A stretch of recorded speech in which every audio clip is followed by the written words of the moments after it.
Que a graça e a paz do Senhor Jesus Cristo esteja com os irmãos e com as irmãs. Eu gostaria de mais uma vez trazer a palavra de Deus, que é lâmpada para os nossos pés e luz para os nossos caminhos. Eu gostaria que os irmãos tomassem posse da palavra de Deus e abrissem comigo no Salmo de número 3. Estaremos fazendo esta leitura. Salmo de número 3. Senhor, como tem crescido o número dos meus adversários. São numerosos os que se levantam contra mim. São muitos os que dizem de mim, não há em Deus salvação para ele.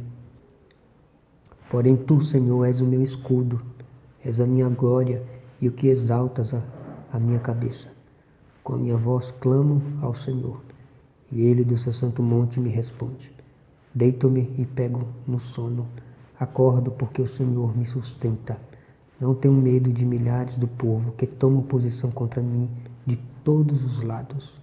Levanta-te, Senhor, salva-me, Deus meu, pois fere nos queixos a todos os meus inimigos, e aos ímpios quebras os dentes.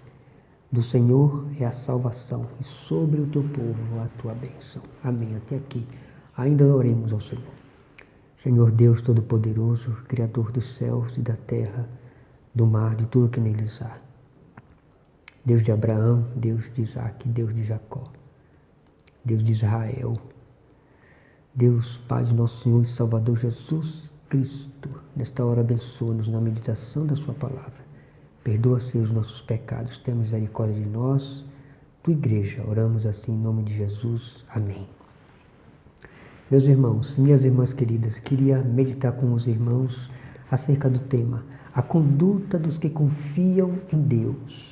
A conduta dos que confiam em Deus. Qual a conduta dos que confiam em Deus? Este salmo é um salmo precatório, um salmo onde, de maneira direta, o salmista pede para que Deus destrua seus inimigos. Então, nesse salmo nós temos 3 condutas e uma consequência da conduta. Então, eu queria meditar com os irmãos acerca desse tema, a conduta dos que confiam em Deus, destacando em primeiro lugar que a conduta dos que confiam em Deus é que, em primeiro lugar, ele apresenta a sua situação de perigo diante de Deus, para Deus. O rei Davi, no versos 1, 2, 4 e 7, diz: Senhor, como tem crescido o número dos meus adversários. São numerosos os que se levantam contra mim. São muitos que dizem de mim, não há em Deus salvação para ele. Com a minha voz, clamo ao Senhor, e ele do seu santo monte me responde. Deito-me e pego no sono, acordo porque o Senhor me sustenta. Levanta-te, Senhor, salva-me, Deus meu, pois fere nos queixos a todos meus inimigos, e aos ímpios quebra os dentes. Então veja que o rei Davi, entrincheirado, ameaçado pelo perigo, ele apresenta esta situação perante Deus. Então nós devemos fazer a mesma coisa. Você deve fazer a mesma coisa. Se você tem sido ameaçada, a sua integridade física e espiritual, apresente essa situação diante de Deus. Porque muitas coisas se levantam contra a igreja. Os inimigos se levantam contra a igreja. Situações adversas se levantam contra a igreja, contra o crente. Então, apresente diante de Deus a sua situação de perigo. Esta é a primeira conduta. O rei Davi não se refugiou como um pássaro espavorido para a montanha, mas ele se refugiou em Deus, apresentando a sua situação de perigo. Qual a situação de perigo que você tem enfrentado? Que tipo de situação tem comprometido a sua paz? Apresente diante de Deus essa situação de perigo. A segunda conduta que nós vemos do rei Davi é que ele apresenta uma postura de fé e coragem. A palavra de Deus fala que nós não somos daqueles que retrocedem para a perdição. Somos, entretanto, da fé para a conservação da alma. E a alma de Deus não se agrada com aqueles que lançam a mão no arado e olham para trás. Então o rei Davi, ele manifesta uma postura de fé e coragem. Os versos 3 e 6 diz: Porém tu, Senhor, és o meu escudo és a minha glória que exaltas a minha cabeça. Versos de número 6. Não tenho medo de milhares do povo que tomam posição contra mim de todos os lados.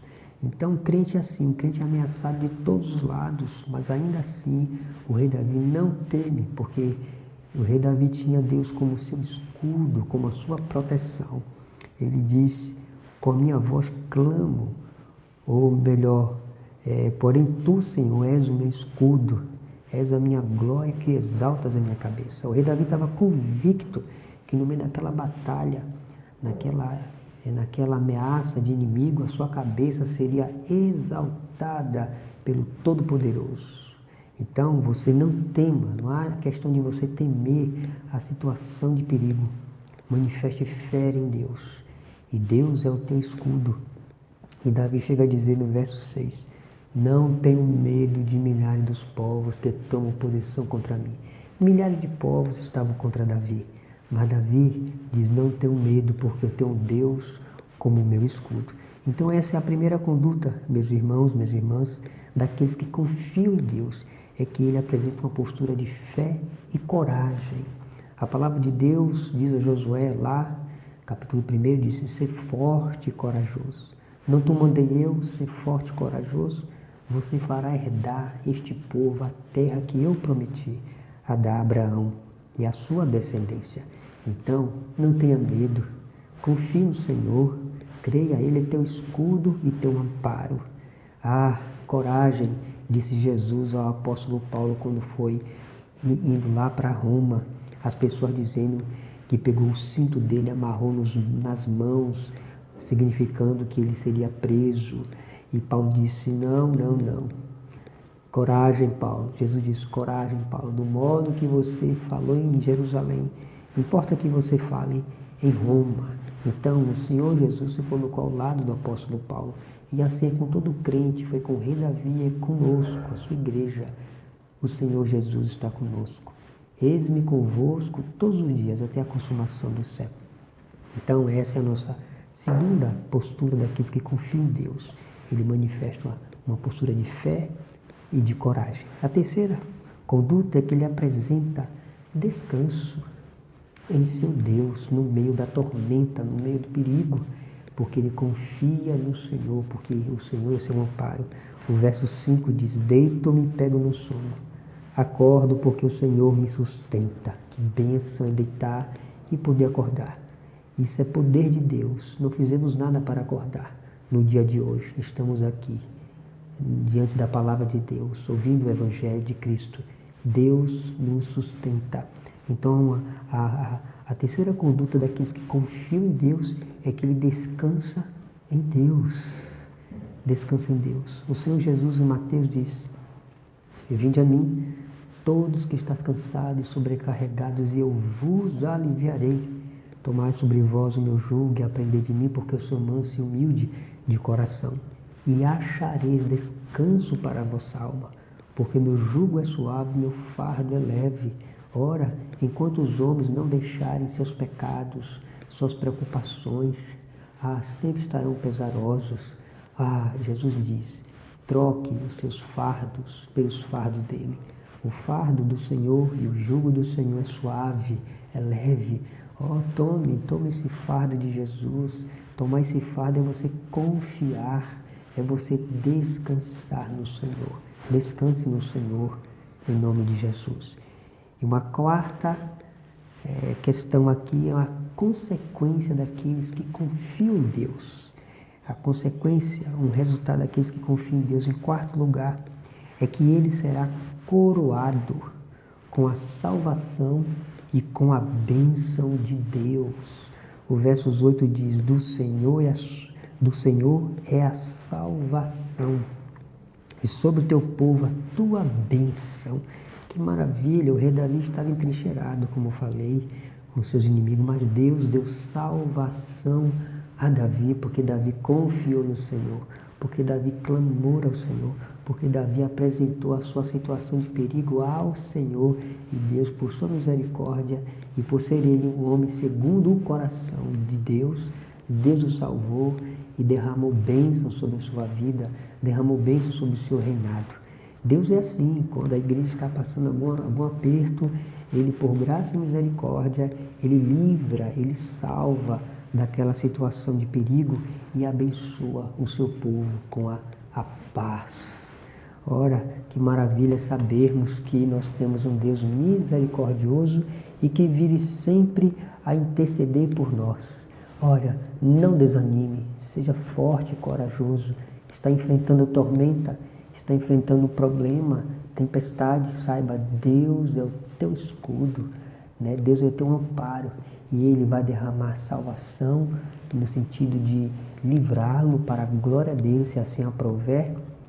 Porque o apóstolo Paulo disse, nós recebemos a graça não somente de crer no Senhor, mas de padecer pelo seu nome, pelo seu testemunho, quer pois vivamos, quer pois morramos, somos do Senhor. Ora, e ainda mais, meus irmãos, minhas irmãs, lembremos, aqui não é a nossa morada, aqui não é a nossa morada é o céu. O Senhor, sobre o teu povo está a salvação e a bênção do eterno. Entraremos no descanso eterno com Deus. Há um repouso para o povo de Deus. Então essa é a consequência, o resultado daqueles que confiam no Senhor. Eles serão recompensados com a salvação eterna em Jesus e a bênção eterna, a bênção do céu, a bênção da herança, né? A Canaã era uma situação que apontava para o céu, a nova Canaã celestial, o repouso e o descanso eterno dos santos. Ora, estamos batalhando aqui, combatendo o bom combate, completando a carreira e guardando a fé. A coroa da justiça nos está guardada. Aqueles que amam Jesus, é assim que Deus abençoa o seu povo com salvação e com a bênção eterna, vida eterna, vida eterna. Que Deus, por sua graça, nos abençoe. Vamos ainda orar. Senhor, meu Deus, meu Pai, queremos te dar graça pela tua palavra, saber que o Senhor é um Deus misericordioso, um Deus que se interessa e é do teu agrado, é o deleite do Senhor salvar o teu povo da situação de perigo. Senhor, é verdade que quando o perigo venha, a situação contrária é para forjar o caráter de Jesus na tua igreja, Senhor. A perseguição tem essa natureza de santificar, de forjar o caráter de Jesus em nossa vida. Ó Senhor Deus, mas queremos te dar graça porque tu és o nosso Deus, tu és o nosso amparo, tu és o nosso escudo e é o Senhor que exalta a nossa cabeça sobre a ira dos nossos inimigos. Senhor, neste tempo do fim, nessa pandemia, prepara-nos uma mesa perante nós, diante dos nossos inimigos. Senhor, liberta os que sofrem agora, enfermidade física, aqueles que estão com medo, temerosos. Senhor, fortaleça em nome de Jesus. Tem misericórdia, Pai. Abençoa-nos, queremos te dar graça porque em Cristo Jesus nós somos mais do que vencedores. E nele nós temos a bênção da salvação e a bênção da vida eterna. Nós oramos assim te agradecendo porque tu és o nosso Deus, o nosso amparo, em nome de Jesus. Amém.